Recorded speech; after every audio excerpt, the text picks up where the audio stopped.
Hey there, Carrie Rhoades here. Welcome back to my stamp studio here in Eagle, Idaho and my YouTube channel. In today's video, I am collaborating with Lorraine's Creative Corner.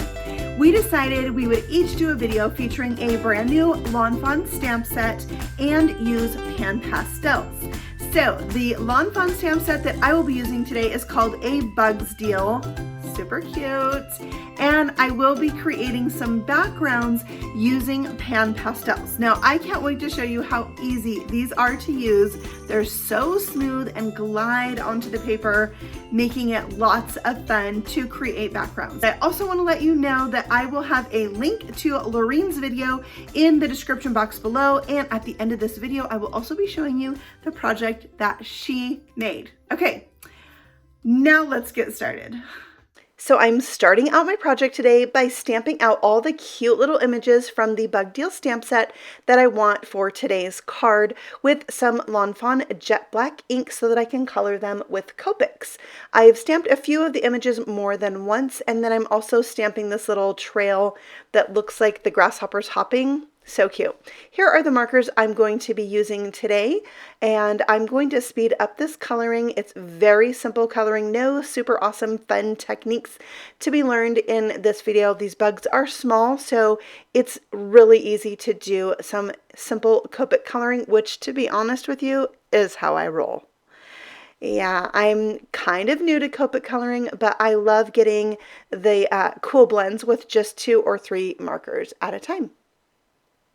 So we'll be coloring these out with 2 or 3 colors depending on the image, and they are adorable. I mean, the little worm, I thought he was my favorite. Like, I wanted the stamp set so I could have this little worm. I don't know why, but I love this little worm. And then I also love the roly-poly bug because my girls loved them when they were little. They'd pick them up and roll them around and hold them in their hand, and they would tickle their hand as they crawled. Anyways, they're just cute. And then ladybugs, one of my little girls was a ladybug for Halloween one year, and it was the cutest costume. So I love them all. The little inchworm, oh my gosh, there's a cocoon in this stamp set, a butterfly. Like, I didn't know I was gonna love it as much as I do until I got it. So I will finish up this coloring just using some grays and browns and reds and greens, simple earthy colors for this card, but you could go crazy and have fun and have, you know, all different colors of ladybugs or worms. It would be so much fun to do them in different colors. Then I'm going to bring in the die set and die cut all of these pieces. And then we're going to go ahead and pull in the PanPastels. These are ultra soft pastels in a palette form. They are compared to painting. When you put them on, you rub them on with a soft tool that's like a sponge. I'm going to be using 2 shades of green and 2 shades of brown and 1 blue. Now this Mother Nature's palette comes with 7 colors in it. The lighter brown and the lighter green are colors I bought as an add-on. I got all of these from the Spellbinders shop.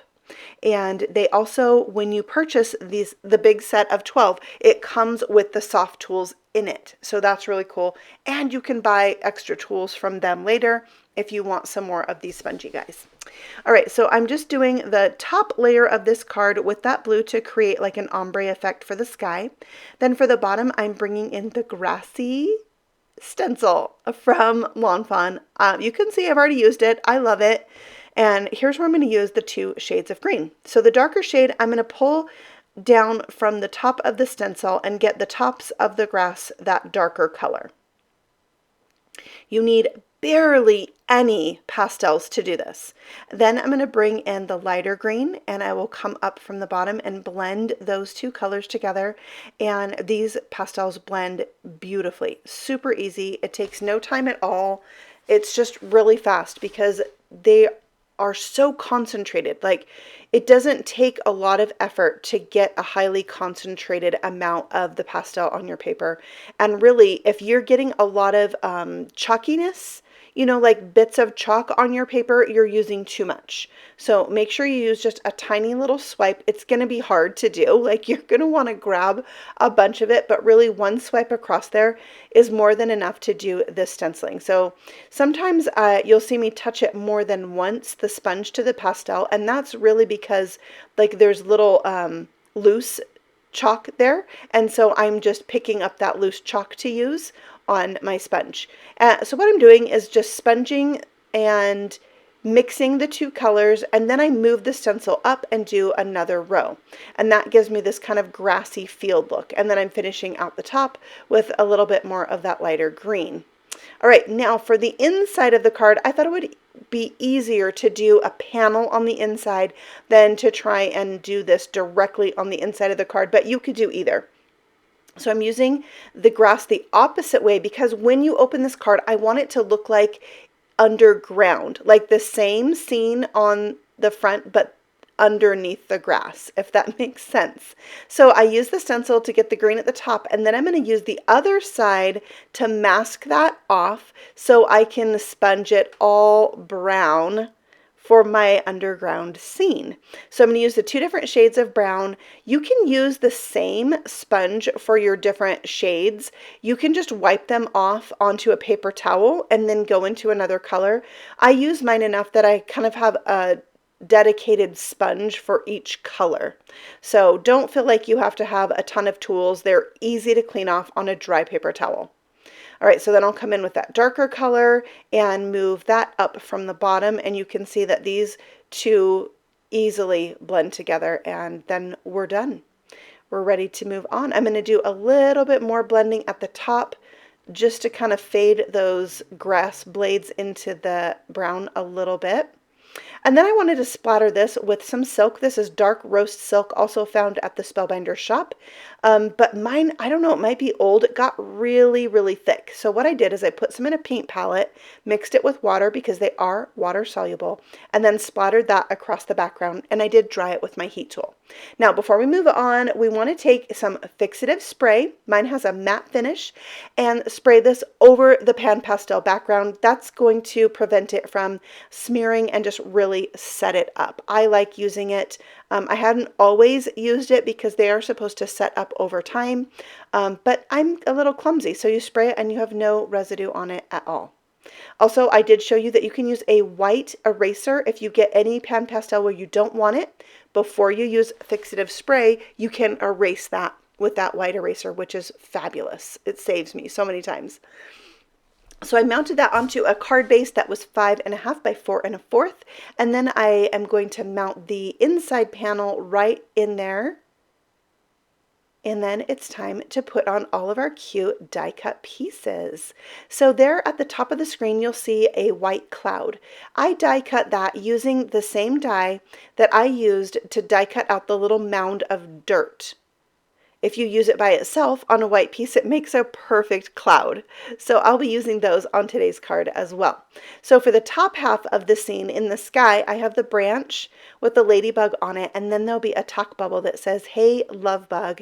There's a few different sentiments in this stamp set that you could put inside that talk bubble. Plus, you can use that throughout your card making with any tiny sentiments that you have. It's a great size, a nice fun little image to have in your stash. All right, so I'm trimming the edges of the clouds off, but not the edges of the leaves. I like that the leaves extended past the edge of the scene. And then I'm laying out my little critters on the grass where I want them to go, and then I'll go ahead and glue them into place to finish out the front side of this card. And then we'll move on to the inside. Now, on the grassy portion, I'm going to put this cute grasshopper and the little trail, so it looks like he's jumping around. I love that. And then I wanted to add a sentiment on the inside, so I'm using the alphanumeric label die set from Sizzix. It's a Tim Holtz creation, and oh my word, there's so many dies in this. It's like 174 or something completely crazy. So what I'm doing is I am going to spell out my sentiment using some purple tape that I have taped face up to my glass mat. So my little dies are sticking to it, and that way I can line them up and space them and get them where I want them to go a little bit more easily than just trying to lay them and tape them onto the cardstock. So once I have that done, it says, "I dig you," with an exclamation point, and then I can use that purple tape and tape it down to my cardstock itself and run that through my die cut machine. And once those are die cut, I'm going to save the letters that I pop out for my second card in today's video. But the piece I'm using for this card is what we would typically consider the negative piece. I love that with these letters, both pieces are equally as good. I have the magnet that I created to store these on. This does not come in the set, but I have that magnet right next to me so I can put my letters onto them immediately, because this is a set that you could easily lose them. But not to fear, there is at least two of every die in this set, and there's like 7 A's, so those letters that are really popular you have multiples of, so you can easily spell out words and die cut them all at once. Genius. All right, so I am using this cute little dish to store the letters in, and I will use all of those on card number 2, even this exclamation point with the teeny tiny dot. I didn't lose it. I was so excited. All right, so once those are all saved in the dish, I'm going to take the negative piece for this card, and I'm going to mount that onto another piece of cardstock so it has a much lighter background behind it. And then I did save the fallout pieces from the D and the O so I could glue those back into place, completing those letters. But either way, you can tell what this says, and it has a fun look without those pieces. So there's lots of different ways you can use this die set. We're going to attach that to the inside of the card right across the bottom with a little bit of the background showing across the very edge of the bottom. So now I'm gluing on the rest of the critters for the inside of the card. So when you open this up, you can see that there's little bugs and little worms digging around in the dirt. And that's why it says, "I dig you." It's cute, right? Okay, so then I'm going to add the last little roly-poly. This is the one that's rolled up. So I thought that he would need a little path behind him as well. So I'm going to stamp the curlier one with walnut ink right on top of that PanPastel. And you can stamp onto it very easily. All right, that almost finishes up the card. Off camera, I did cover each bug on the front with some glossy accents. So they're shiny, but not the bugs on the inside because they're dirty and underground. And then I stamped "Hi" right by the little caterpillar there. All right, this is card number 2. I went to town with the images. I stamped almost every single image from this set and created a birthday card. So there's lots more critters, lots more color, and here's where I used those letters that I saved from card number 1.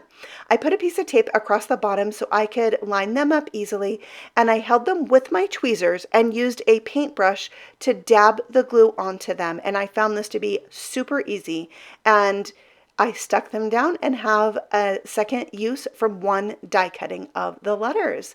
So that's card number 2. I would love to know which card you like the best. I think I like the birthday one. Look at how cute the inside is with the little worm popping up out of the cupcake. So much fun. I hope that you have enjoyed today's video and use your PanPastels in a new way with your stencils. They're so easy to use. I love the soft, creamy look of them. And I have the photographs of Lorraine's project coming up next. You want to make sure and click over and watch her video on how she used some of her new Lawn Fawn things as well. And on this screen, you'll find some other videos relating to Lawn Fawn and PanPastels. Happy stamping! I'll see you again very soon. Bye!